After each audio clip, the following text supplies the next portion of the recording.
अब सरकार चाह रही है कि जो SC ST के जो लोग हैं उनको आपस में कैसे लड़ाया जाए। उन्होंने ये छल किया है हमारे समाज के साथ में, आरक्षण में वर्गीकरण और क्रीमी लेयर लाकर भाई भाई को बांटने का काम सरकार कर रही है।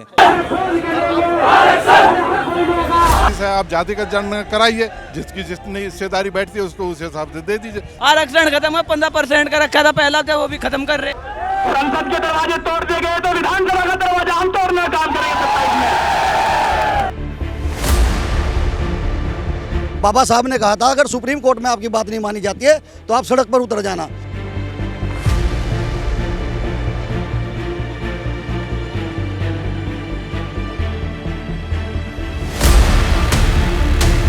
नमस्कार, मेरा नाम है आशीष शर्मा, आप देख रहे हैं द न्यूज़ ऑन नेटवर्क। बीते कुछ दिन पहले सुप्रीम कोर्ट का एक वर्डिक्ट आया जिसमें SC ST कैटेगरी में state wise creamy non creamy layer का प्रावधान लाया है, राज्य सरकारों को अधिकार दिया गया है। तो उसी के विरोध प्रदर्शन में आज हम रुड़की में खड़े हैं, जहां पे कई बैनर तले आज़ाद समाज पार्टी BSP के बैनर तले यहां पर एक विरोध प्रदर्शन किया जा रहा है जिसमें ज्ञापन देने का प्रोग्राम फिक्स हुआ है। सुप्रीम कोर्ट के निर्णय के खिलाफ क्या कहना चाहेंगे? ये चीज़ जो है गलत है, आरक्षण को ख़त्म कर रहे, ये नहीं होना चाहिए। बस इतना ही बोलना चाहूँगा। आरक्षण को ख़त्म करने की बात नहीं कही गई है सुप्रीम कोर्ट में। क्रीमी इसमें बंटवारा ये होना नहीं चाहिए ना। सही है गलत है आपके हिसाब से? ये गलत है। क्या गलत देखते हैं इसमें? ये जो 15% मिलता था उसमें कम कर रहे हैं, वो गलत है। क्या कहना चाहेंगे सर, जो सुप्रीम कोर्ट का निर्णय है कैसे देखते हैं, सही है गलत है? सर गलत है, आरक्षण खत्म है, 15% का रखा था पहला, क्या वो भी खत्म कर रहे। खत्म करने की बात नहीं कही है, creamy layer non creamy layer में वर्गीकरण की बात की गई है। एक बात बताओ, जब सभी धान बनाया था तो 30% कर दिया। अगर कोई जो बाबा साहब का एक संविधान में आरक्षण देने का जो प्रावधान था, जो हमारा एक जो पिछड़ा वर्ग है मुख्य धारा में आ गया है, तो स्वेच्छा से आरक्षण नहीं छोड़ना चाहिए, क्या कहना चाहेंगे? नहीं छोड़ना चाहिए, मिलना चाहिए आरक्षण, तो वो तो हमारा अधिकार है। अरे आरक्षण खत्म कर रहे जी, आरक्षण खत्म कर रहे मानने, जो ये जात पात है इसे भी खत्म करो ना। सर क्या कहना चाहेंगे, जो सुप्रीम कोर्ट का निर्णय है creamy layer non creamy layer का वर्गीकरण कैसे देखते हैं, क्या कहना चाहेंगे, सही है गलत है? बिल्कुल, वैसे जो फैसला है वो सही है, वैसे कोई गलत नहीं है। तो विरोध प्रदर्शन क्यों हो रहा है फिर आज? नहीं, विरोध प्रदर्शन इसलिए हो रहा है, विरोध ये जो बार बार छेड़ा खड़ी हो रही है ये गलत हो रही है बार बार। कम से कम अब इनको दिख जाएगा कि क्या हो रहा है क्या नहीं हो रहा है। और आज तक सरकारों में आए, सिर्फ इनके पास 3-4 चीजें हैं। कोई भारतीय जनता पार्टी का व्यक्ति मेरे सामने बैठकर डिबेट करे, सिर्फ 3-4 चीजों पर उसे नहीं बोलना है। गाय पर, भारत पाकिस्तान पर, गोबर पर, मूत पर, इन चीजों पर नहीं बोलना है।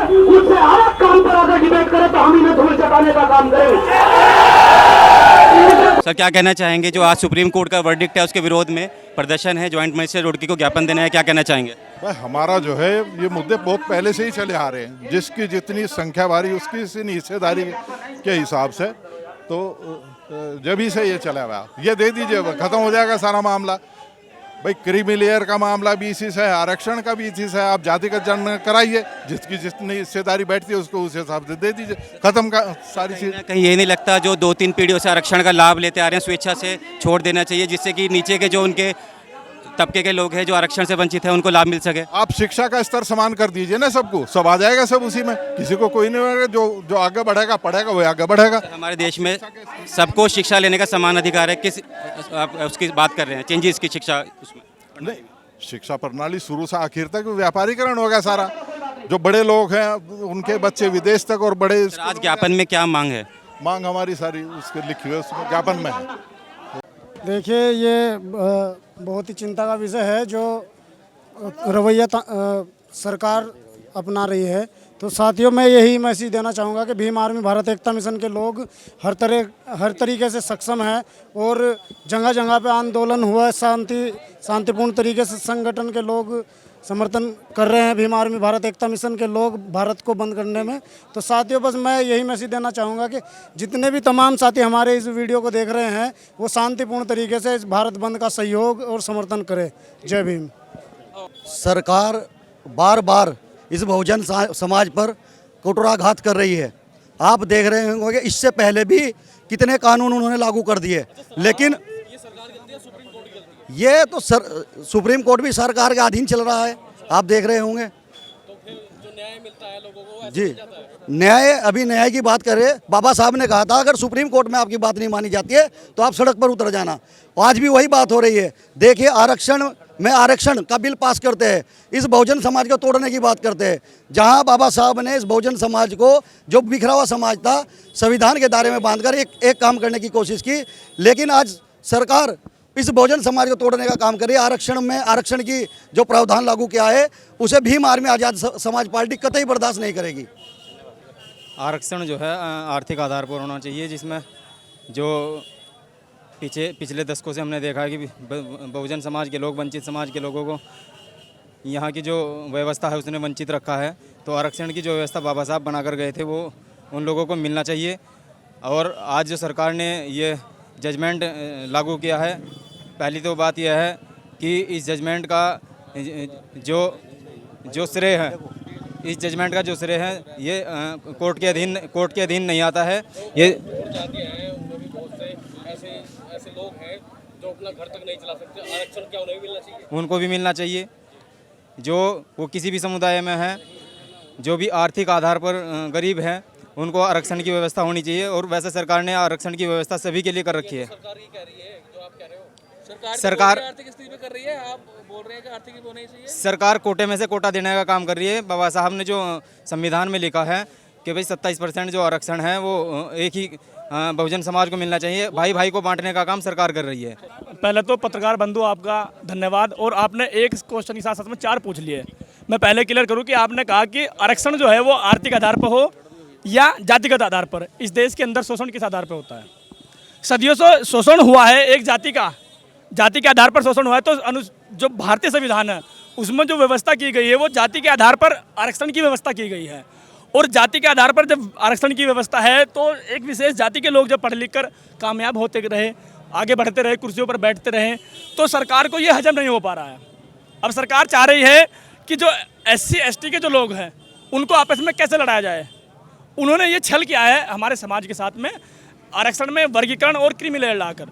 अगर वर्गीकरण होता है, हमें ऐतराज़ नहीं है कि आप पर्टिकुलर किसी विशेष वर्ग को आरक्षण दे, हमें आरक्षण से बिल्कुल भी कतई। सरकार बोल रही है कि परिवार से 10 लोगों को नौकरी मिल रही है, लेकिन और भी परिवार तो अगर एक परिवार से 10 लोगों को नौकरी मिली है तो मेहनत की होगी ना, वो मेहनत के बल पे मिली है। आपने कभी नकली डिग्री या फर्जी डिग्री किसी SC ST के व्यक्ति की पाई है? मैं आपको हज़ारों एग्जाम्पल दिखा सकता हूँ जनरल कास्ट के लोगों के जो SC ST का सर्टिफिकेट पर नौकरी कर रहे हैं, जो SC समुदाय के लोग अपनी मेहनत के बल पर आगे बढ़ रहे हैं। ये सरकार को पच नहीं रहा है। सरकार ये बोल रही है SC समाज के और भी ऐसे लोग हैं जिनको वाकई में आरक्षण की जरूरत है। तो हम कह रहे हैं, हमने कब मना किया है? हम कह रहे हैं आरक्षण दीजिए, लेकिन सबसे पहले उनकी जनगणना तो कराइए, जो हमारा मेन मुद्दा है। फैसला है, आप सरकार की बात कर रहे हैं कि सरकार ने किया है।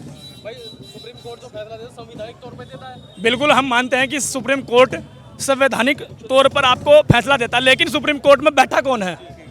7 जजों की बेंच थी। 7 जजों में वे जज कौन है, उनका बैकग्राउंड क्या है, उनकी मंशा क्या है।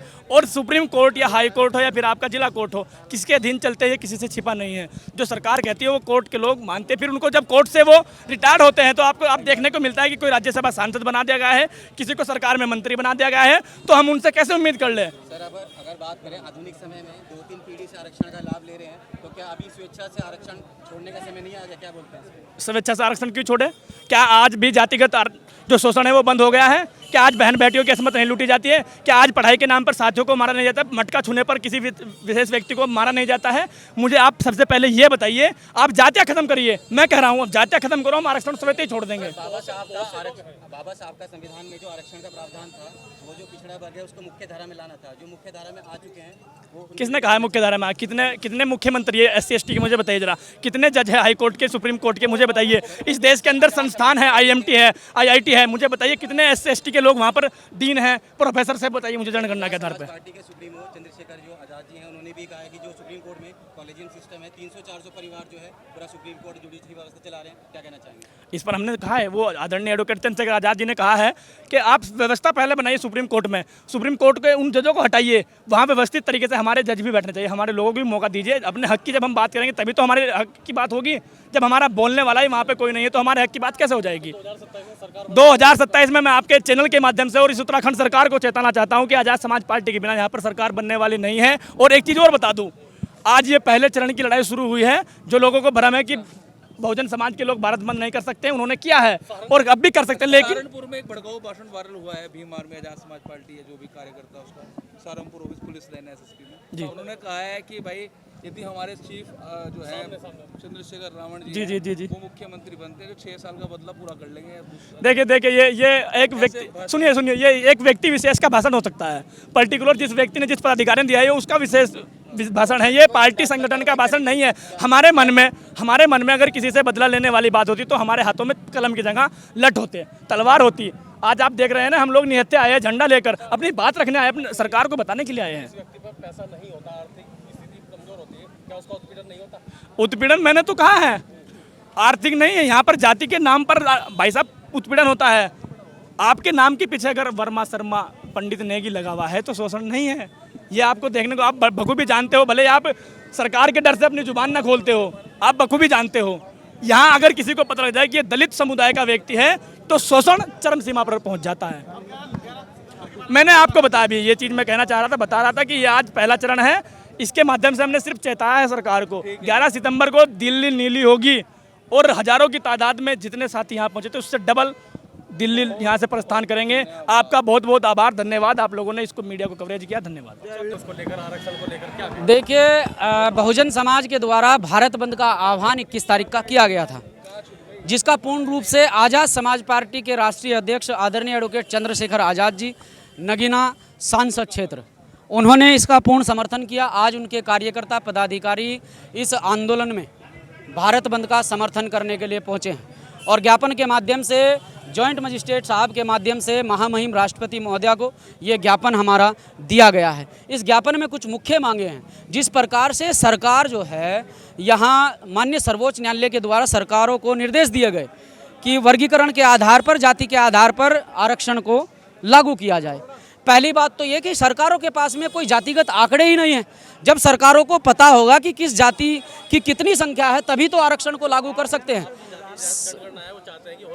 जातिगत जनगणना होनी चाहिए। हमने अपने जो हमारा ज्ञापन है उसमें पहली मांग यही रखी है कि जातिगत जनगणना कराई जाए। दूसरी मांग, अनुसूचित जाति, अनुसूचित जनजाति तथा अन्य पिछड़ा वर्गों का आरक्षण कोटा सभी विभागों में पूरा किया जाए, जो आज तक नहीं किया गया है। गैर सरकारी संस्थानों में भी आरक्षण की व्यवस्था लागू होनी चाहिए। गैर सरकारी संस्थानों में हमारे लोगों को बहुत प्रताड़ित किया जाता है और जाति के, धर्म के नाम पर टारगेट किया जाता है और हमारे लोगों को निकाला जाता है। जब तक अनुसूचित जाति, जनजाति, अन्य पिछड़ा वर्गों का आरक्षण कोटा सभी विभागों में पूरा नहीं होता है, तब तक आरक्षण के इस प्रावधान को संविधान की लंबी सूची में डाला जाए ताकि आरक्षण के साथ में छेड़खानी ना हो। जो सहारनपुर में आपका धरना प्रदर्शन हो रहा था आज पुलिस लाइन सहारनपुर में, तो वहाँ पर एक भीम आर्मी कार्यकर्ता ने बयान दिया है कि यदि हमारे मुख्यमंत्री चंद्रशेखर रावण बनते हैं तो हम 6000 साल का गुस्सा उतार देंगे। किस तरह का भड़काऊ भाषण दिया भीम आर्मी कार्यकर्ता? देखिए, पहली बात तो मैंने ऐसा कोई स्टेटमेंट नहीं देखा है। अगर दिया भी है तो मैं ये कहना चाहता हूँ कि जिस प्रकार से इस समाज को लंबे समय से प्रताड़ित किया गया है और जिस समाज को लंबे समय से प्रताड़ित किया गया है तो उसके अंदर कहीं ना कहीं रोष होगा, कहीं ना कहीं गुस्सा होगा। तो उसने कहीं ना कहीं भावनात्मक तरीके से उस बात को कहा है, वो गलत है। हम किसी से बदले की भावना के लिए काम नहीं कर रहे हैं। हम इस देश के अंदर बदलाव चाहते हैं। हम बदले की भावना से काम नहीं कर रहे हैं कि 6000 सालों से हमारे पूर्वजों का शोषण हुआ है, हमारे ऊपर अत्याचार हुआ है, तो हम भी उसी के आधार पर जब हम यहाँ मजबूत हों, ताकत में हों, हम भी इन लोगों के ऊपर अत्याचार करें, शोषण करें। नहीं, हम भाईचारे की भावना से काम करेंगे, सभी को साथ लेकर चलेंगे और किसी भी प्रकार से बदले की भावना हमारे अंदर नहीं है। हम बदलाव की भावना से काम कर रहे हैं। देखिए, अगर पार्टी ने और पार्टी के जिम्मेदार कार्यकर्ताओं ने, मेरे जिलाध्यक्ष महोदय यहाँ पर खड़े हैं जो लगातार फील्ड में काम करते हैं, और भी हमारे जिलाध्यक्ष जो संगठन पार्टी के हैं उधर खड़े हैं, अगर पार्टी के कार्यकर्ताओं ने, पार्टी के पदाधिकारियों ने मन बनाया और पार्टी की राष्ट्रीय कोर कमेटी ने मुझे आदेशित किया तो जिस सीट पर पार्टी कहेगी और जिस सीट पर मेरे कार्यकर्ता कहेंगे उस सीट पर जाकर चुनाव लड़ूंगा।